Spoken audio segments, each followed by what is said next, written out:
As you know, I'm a huge fan of Pokemon, and especially Pokemon Go. I've been playing the game since the day it came out over 8 years ago. And what you're seeing right here is the final challenge I needed to hit the max level in this game. So before this, I hit the previous max level, which used to be 40. Then in December of 2020, they released an update that raised that cap to 50, adding 10 more levels to get through. Those 10 levels took me almost 4 years. I think one of the biggest reasons behind the long journey to get to the top level is the fact that you need 176 million points to get there. On top of the points, each level had its own set of additional challenges you had to complete. A lot of these challenges were very doable for me, but they still took time.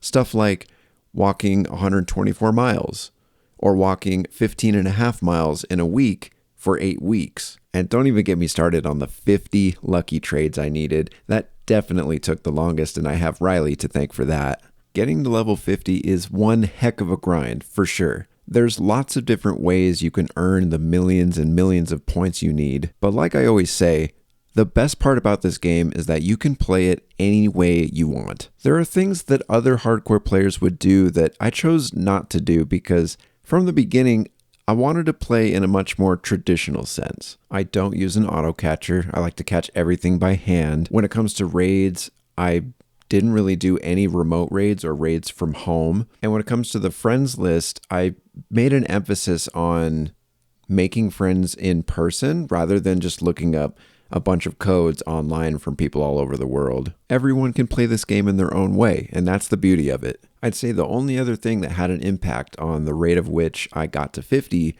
was simply balancing the game with my real life. You can play this game just about anywhere because it uses what's called augmented reality. I've always loved the idea of a game where your playing field is the entire world, and it encourages you to go out and explore. I've brought this game to a lot of amazing places, starting in Portland, Gresham, Mount Hood Community College, of course, because those were my stomping grounds for most of the time playing this game. Then you have the Oregon coast, Seattle, Tucson, Reno, Las Vegas, and you can't forget the airports. Though most of these were layovers, I still played in San Diego, Oakland, Dallas, Columbus, Atlanta, Chicago, but here we are.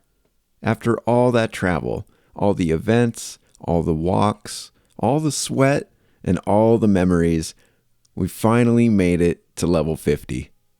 So if you're wondering what's next, I actually decided to take a week away from the game because after playing for 8 years straight and then some, I think it was time for a break.